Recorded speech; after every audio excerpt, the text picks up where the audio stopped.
과거 손흥민은 인터뷰에서 가장 친한 선수를 순위로 매겨달라는 요청을 받습니다. 그때 델리알리를 2위로 주저앉히고 1위로 꼽힌 선수는 케빈 비머입니다. 그 친한 친구 케빈 비머가 손흥민을 만나러 토트넘 호스퍼 경기장을 찾아왔습니다. 비머는 입스위치전이 시작될 때 개인 SNS에 전광판에 등장한 손흥민의 소개를 사진으로 찍어 토트넘 응원문구와 함께 올렸습니다. 비머의 응원에도 불구하고 토트넘과 손흥민은 웃지 못한 채로 경기를 마무리했습니다. 손흥민은 충격적인 입스위치전 패배로 크게 낙담하고 분노했습니다. 브레넌 존슨과 쿨루셉스키에게 공을 발 앞에 갖다 줘도 득점을 못했고, 솔랑케는 손흥민에게 패스하면 바로 득점인 상황에서 무리하게 하늘로 날려버렸습니다. 수비진은 와르르 무너지고 공격진은 헛발질로 우왕좌왕했습니다. 인터뷰를 한 손흥민은 속상한 마음과 분노를 여지없이 드러냈습니다. 인터뷰 후 손흥민은 기다리고 있던 케빈 비머를 만났습니다. 케빈 비머는 손흥민을 만나기 위해 슬로바키아에서 날아왔습니다.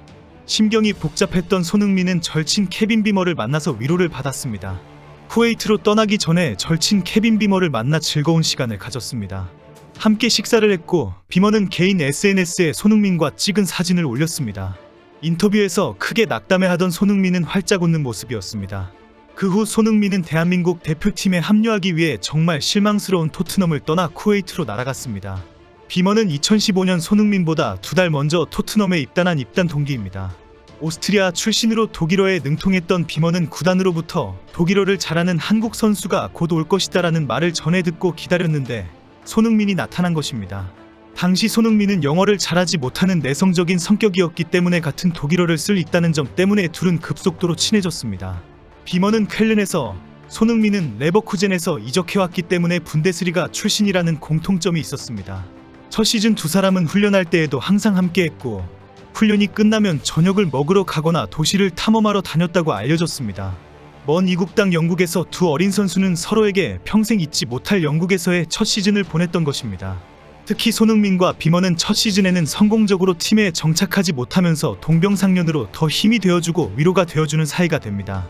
하지만 2년차 시즌부터는 두 명의 운명이 극명하게 갈립니다. 손흥민은 2016-17 시즌에 21골 7도움으로 영국 매체가 선정한 파워 랭킹에서 14위를 차지하면서 센세이션을 일으킵니다. 토트넘에 함께 있었던 두 시즌 동안 두 사람은 항상 함께 붙어 다니는 것으로 유명했습니다. 2016년 손흥민은 영국에서 높은 권위를 차지하는 더 아시안 어워드 2016에서 스포츠 선수 부분 수상자로 뽑힙니다. 그런데 그 자리에 수상자도 아닌 케빈 비머가 수상자처럼 멋진 복장으로 함께 붙어 다녔습니다. 당시 손흥민이 공개한 수상 기념사진에는 비머가 수상자처럼 폼을 잡고 절친 손흥민을 졸졸 따라다닌 모습을 보여주었습니다. 케빈 비머도 트위터를 통해 손흥민의 수상 사실을 알리며 인증샷을 공개해 자신이 둘도 없는 친구임을 증명하면서 큰 화제가 되었습니다. 특히 2017년 5월에는 손흥민은 카일 워커, 벤 데이비스, 케빈 비머와 함께 한국을 찾아왔습니다. 손흥민은 당시 2016-17 시즌에 21골 7도움으로 영국 매체가 선정한 파워 랭킹에서 14위를 차지하면서 센세이션을 일으켰습니다. 당시 토트넘을 후원하는 AIA생명이 한국 진출 30주년을 기념해 4명의 토트넘 선수를 초대한 것입니다. 4명의 선수들은 한국에 있을 때 다양한 행사에 참석하면서 한국인들의 큰 사랑을 받습니다. 이때 손흥민의 인기를 실감한 케빈 비머는 인터뷰를 할 때마다 손흥민이 한국에서 얼마나 대단한지 아느냐, 어디에 가더라도 한국인들의 사랑을 받았다, 정말 대단하다라고 자랑합니다. 한국을 방문한 2달 후 2017-18 시즌을 앞두고 2년 만에 스토크시티로 이적해 갑니다. 2년차 시즌부터 주전 자리를 꿰찬 손흥민에 비해 케빈 비머는 주전에서 완전히 밀려났기 때문입니다. 당시 손흥민은 영국 이브닝 스탠다드와의 인터뷰에서 비머의 이적 소식을 듣고 슬펐다. 그는 여전히 내 최고의 친구이기 때문이다. 가끔 그립다. 하지만 비머가 스토크에서 행복하다면 그걸로 만족한다라고 말했습니다. 이어 아마 난 비머에게 이틀에 한 번씩은 문자를 주고받는다. 그는 아주 행복한 것 같다. 이제 비머를 그라운드에서 다시 만나게 될 것을 기대한다라고 덧붙였습니다. 비머도 토트넘을 떠난 후 기회가 날 때마다 손흥민과의 우정을 증명하는 발언을 계속합니다. 첫날부터 우리는 특별한 관계를 맺었다. 라커룸에서 서로 옆에 있었고 훈련이 끝나도 거의 모든 것을 함께했다. 같은 음식을 먹었고 항상 함께 시간을 보냈다며 손흥민과의 우정을 자주 과시했습니다.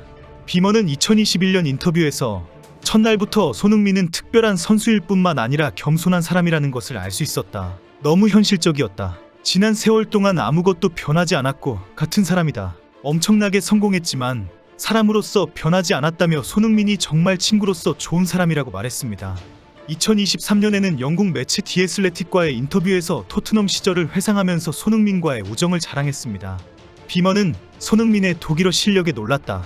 레버쿠젠과 함부르크에서 뛰었던 선수라는 건 알고 있었지만 정말 유창했다. 모국어를 조금이라도 할 수 있게 돼서 정말 좋았다라고 말했습니다.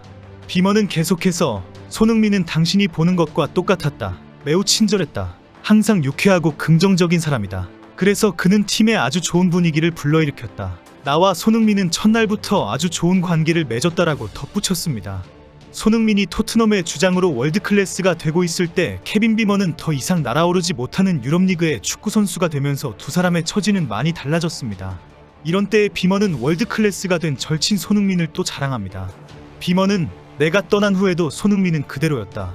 매 시즌 실력이 점점 좋아졌지만 그의 마음가짐은 변하지 않았다. 항상 같은 사람으로 남았다. 그래서 여전히 연락을 주고받고 있다. 손흥민과 같은 수준에서 이런 캐릭터를 갖는다는 건 독특하다. 그는 정말 최고 중 한 명이다라고 알렸습니다. 케빈 비먼은 1992년생으로 손흥민과 동갑입니다. 오스트리아 출생으로 현재 대표팀의 주축 센터백으로 활약하고 있습니다. 비먼은 6세부터 축구를 배우면서 지역 유스팀을 거쳐 성장했습니다. 18세의 기량을 인정받아 오스트리아 라스크 린츠에 입단합니다. 동시에 오스트리아 U18 대표팀에도 선발되기까지 했습니다. 비먼은 일단 첫 시즌에는 3부 리그 란츠투에서 좋은 활약을 보이면서 다음 시즌 바로 1군 란츠팀에 합류합니다. 이어 31경기 4골을 기록하면서 19세에 놀라운 잠재력이 있다는 평가를 받습니다. 비머를 지켜보던 분데스리가의 쾰른이 비머를 영입하는 데에 성공합니다. 당시 분데스리가 2부에 강등되어 있던 쾰른은 비머가 주전 수비 핵심으로 맹활약하면서 바로 1부 리그로 승격하게 됩니다. 이를 계기로 더욱 더 인정받게 된 비머는 20세의 오스트리아 A대표팀에 전격 발탁되기까지 합니다. 비머는 2014-15 시즌 쾰른의 핵심 수비수로 맹활약을 펼쳐가는데 시즌 종료 후 키커지가 선정한 분데스리가 수비수 랭킹 7위에 이름을 올리며 유럽 리그에서 주목을 하게 합니다. 결국 당시 포체티노 감독이 이끄는 토트넘이 적극적으로 영입에 나서면서 2015년 여름 토트넘의 계약서에 서명하게 됩니다. 당시 토트넘 수비라인에는 부동의 철벽 베르통원과 입단 동기이자 주전으로 뛰고 있는 알더베이럴트가 존재했지만 든든한 서브 역할을 할 것으로 여겨졌습니다. 하지만 경쟁자인 베르통원과 알더베이럴트가 부상도 당하지 않고 토트넘의 견고한 수비라인으로 자리 잡으면서 결국 출전 시간이 완전히 줄어들게 되었습니다. 손흥민은 지금 월드클래스로 성장했습니다. 하지만 케빈 비머에게는 여전히 따뜻하고 진실한 친구로 남아있습니다. 손흥민과 같은 인성을 가지기는 결코 쉽지 않을 것입니다. 손흥민도 대단하지만 손흥민의 가치를 자랑하는 케빈 비머도 칭찬받을 만합니다. 두 사람의 우정이 참 아름답습니다.